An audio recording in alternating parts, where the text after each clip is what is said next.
Bienvenue dans Super Normal, le podcast pour les gens normaux, ceux qui veulent retrouver la forme sans se priver, sans tout bouleverser et surtout sans devenir des machines de guerre. Moi, c'est Julien. Je suis papa et coach sportif et nutritionnel, formé à la science, mais surtout en prise directe avec la vraie vie.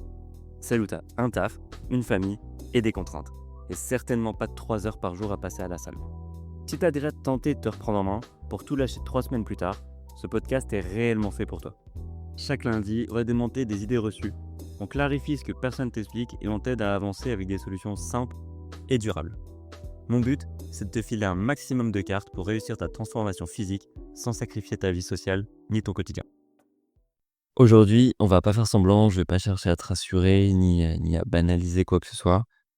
L'alcool, même à dose modérée, ça a un impact sur toi.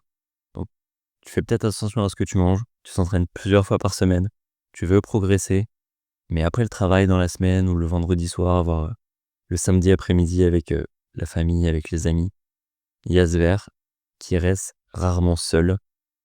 Puis, t'as la petite habitude qui revient chaque semaine et t'attends que ça. Et si c'était justement ce petit truc qui t'empêchait de récolter les résultats de tous tes efforts? Parce qu'au fond, tu le sais, ton corps ne fonctionne qu'à moitié, il s'adapte à ce que tu fais ou à ce que tu fais pas. Et l'alcool, même ponctuel, ça a un impact sur toi, sur la base de ton fonctionnement. Donc, dans cet épisode, je vais mettre à plat ce que dit la science, mais on va surtout parler du terrain, de ce que tu ressens, de ce que tu vis, et je vais t'expliquer pourquoi diminuer l'alcool, ça peut transformer tes résultats, ton énergie, ton sommeil et même ton estime de soi. On a appris à normaliser l'alcool, c'est même socialement difficile de pas boire. Un verre à table, un apéro dînatoire, le verre du samedi soir, même après l'entraînement dans les vestiaires, après une victoire le week-end pour décompresser, toutes les occasions sont bonnes. Mais en réalité, même 3 ou 4 verres dans la semaine, ça suffit à désynchroniser ton sommeil, ça suffit à saboter ta récupération et ça joue sur tes hormones. Si tu fais le rapprochement avec l'épisode sur le sommeil, tu sais déjà à quel point rien que cet effet de l'alcool, ça peut anéantir tous tes efforts. Si c'est pas le cas, je t'invite à aller l'écouter directement après, tu vas certainement apprendre pas mal de choses, débloquer des leviers dans ta progression ou dans ta perte de poids, parce que oui, tu peux perdre du poids en dormant.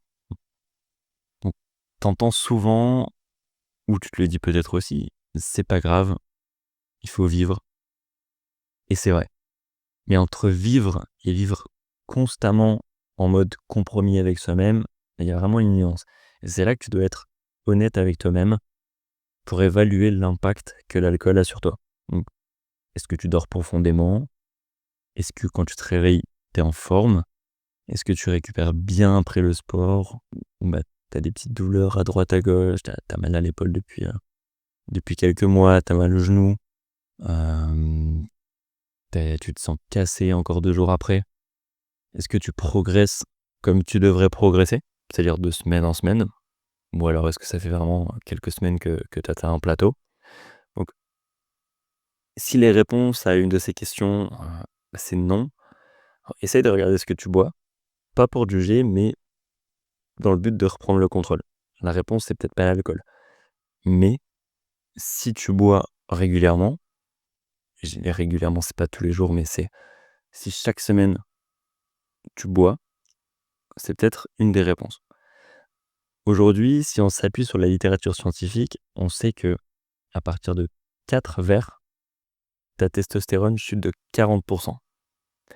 Après 9 verres, elle reste basse, même le jour d'après. Et on parle de dose comptoir. Donc c'est-à-dire une dose que tu as au bar, les doses réglementées par rapport, au volume d'alcool. Et à la maison, ça a tendance à être plutôt 2 doses dans un verre. C'est des verres qui sont plutôt bien servis, c'est des bières qui sont plutôt fortes, donc tu peux plutôt tabler sur 2 verres, ça fait chuter ta testostérone de 40 et 5 verres, bah, ça chute encore, même le lendemain.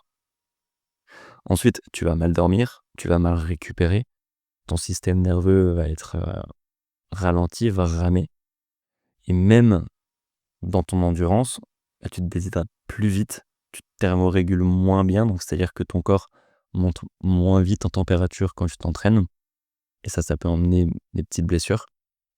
Tu vas moins bien digérer et on sait que, une déshydratation de 2 c'est jusqu'à 20 de performance. Donc si je résume, tu meurs pas, mais tu stagnes et tu stagnes en croyant faire tout ce qu'il faut pour progresser. C'est ça qui est dommage. C'est que tu fais plein d'efforts sur ta semaine, heu, parfois au détriment de temps avec ta famille parce que tu vas t'entraîner le soir, tu t'entraînes le week-end, donc tu passes moins de temps avec eux et c'est pas mal en soi parce que il faut t'entraîner. Tu vas mettre un budget dans une bonne alimentation, tu vas essayer de mieux manger, tu vas, dépenser de l'argent aussi dans des compléments alimentaires et en fait, tu vas limiter tout ça, toute ton optimisation avec 2 ou 3 verres d'alcool. Donc comment tu peux détecter les changements dans ton quotidien? Déjà, tu peux regarder si tu es à plat sans trop comprendre pourquoi. Est-ce que tu te motives moins facilement à aller t'entraîner? Est-ce que même quand tu dors 7 heures, bah, tu es toujours fatigué? Est-ce que tu fais des efforts sur la nourriture, mais bah, ton physique progresse pas et tu stagnes?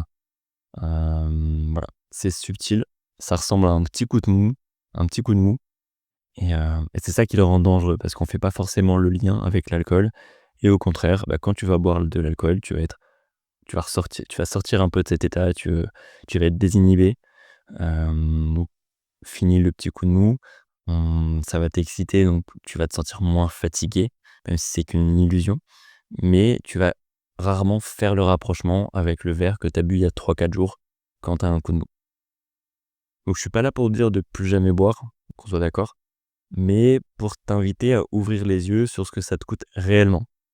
Tu peux vivre normalement, mais être en conscience. L'idée, c'est pas de devenir ascète, c'est de savoir quand tu bois, pourquoi tu bois et à quel prix. Donc est-ce que le verre que tu bois, avec tes collègues au soir, ça t'apporte vraiment quelque chose?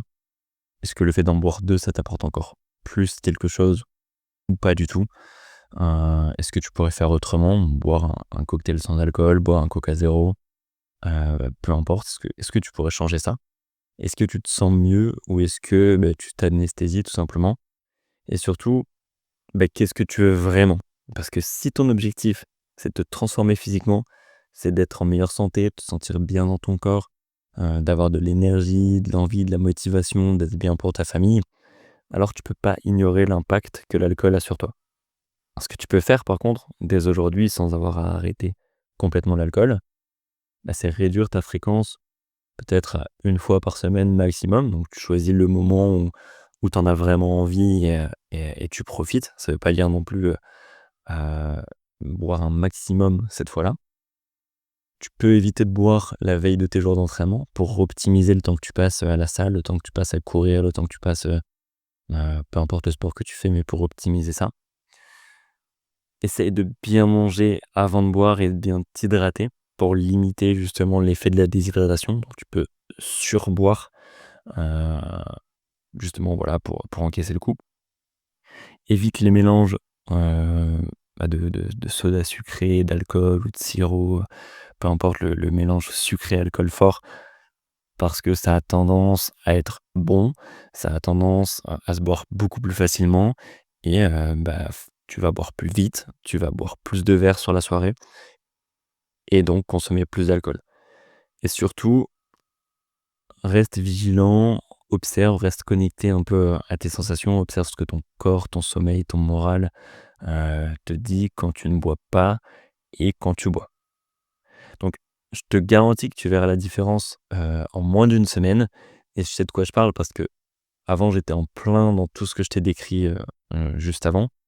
Hem, Tu bois facilement un verre avec les collègues, heu, plusieurs avec tes amis le week-end, avec les beaux-parents le dimanche et cetera et finalement, bah, tu te retrouves à boire 3 ou 4 fois dans la semaine sans forcément être porté sur l'alcool, mais ça représente quand même une dizaine de verres au total et je peux t'assurer qu'après le premier repas où tu dis aux autres que tu bois pas, bah, les gens comprennent. Je sais que c'est quelque chose qui peut aussi freiner freiner le fait de freiner l'alcool, c'est d'avoir peur de la réaction des autres, d'avoir peur de passer pour un nul, de se faire charrier ou autre. Mais, heu, les gens comprennent vraiment. Ils te demanderont peut-être pourquoi, tu auras peut-être le droit à une blague lourde, ou à des tentations, des personnes qui disent: «Allez, ça va rien changer», mais c'est tout. Et si certaines personnes te dénigrent ou ne t'invitent plus chez eux ou enfin, peu importe si tu as des relations qui changent à cause de ça, en vrai, c'est un cadeau pour toi. Ça met la lumière sur les personnes qui t'aiment pas pour ce que tu es, mais pour ce que tu reflètes, pour, le moment qu'ils passent avec toi sans alcool, en fait, si ça change, c'est qu'ils t'aiment pas vraiment pour ce que tu es. Donc pour finir, pour dédramatiser un peu, l'alcool, c'est pas un drame, mais c'est un vrai frein et parfois c'est un frein qui est vraiment, heu, primordial, que tu vas déguiser en plaisir social. Et le vrai plaisir, ouais, c'est plutôt d'être bien dans ta peau, c'est de te réveiller en forme, c'est de progresser, c'est de voir que tes efforts payent, comme ça te motive à continuer, et c'est surtout de savoir que tu le sabotes pas en douce ou inconsciemment chaque week-end. Donc tu peux boire de temps en temps, comme moi aujourd'hui qui bois une fois par mois environ, des fois c'est 2 fois, des fois c'est pas du tout. J'ai pas de limite fixée ou de seuil, c'est vraiment, comme j'en ai envie, mais bois justement quand toi t'en as envie et pas parce que tu t'en sens obligé, OK? C'est vraiment la notion que tu dois essayer de faire twister dans ton cerveau.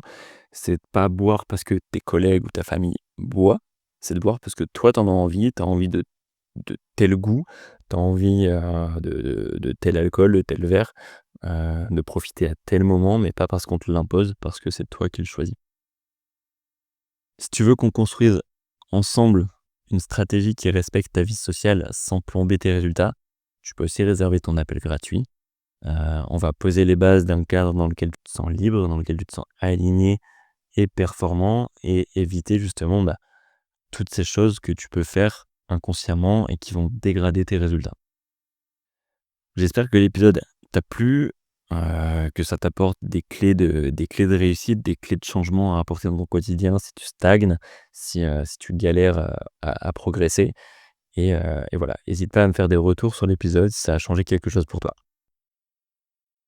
Si tu perdu dans tout ça et que ce dont tu as besoin, c'est quelqu'un qui soit là pour t'accompagner dans ta perte de poids, pour t'aider à comprendre les enjeux, à ancrer des nouvelles habitudes et faire en sorte qu'elles s'adaptent parfaitement ou en tout cas au mieux à ton quotidien, sache que c'est mon métier, que j'accompagne au jour le jour des personnes qui, comme toi, veulent perdre du poids sans le reprendre et comprendre ce qu'ils font pour devenir autonomes.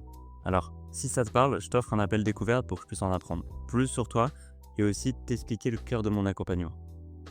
Je te mets le lien de mon calendrier, donc de mon agenda, dans la description de cet épisode. Et tu peux aussi le retrouver sur ma page Instagram Deadlift Coaching. Sache tout de même que pour pouvoir apporter le meilleur service possible à mes coachés, mes places sont limitées. Donc si quand tu cliques sur le lien, mon agenda n'est pas accessible, c'est que j'ai atteint mon quota d'accompagnement. Si au contraire tu vois des dispos, c'est qu'il y a encore de la place pour toi, alors fonce. J'espère que cet épisode t'a plu et si c'est le cas, je t'invite à mettre 5 étoiles sur le podcast, sur la plateforme de ton choix et à le partager à quelqu'un de ton entourage. C'est la seule façon pour moi d'augmenter la visibilité, alors si tu souhaites m'aider à ton tour, ça serait vraiment sympa de ta part. Sur ce, je te dis à bientôt pour un nouvel épisode de Super Normal, le podcast dédié aux gens normaux qui souhaitent améliorer leur physique et leur santé. Ciao.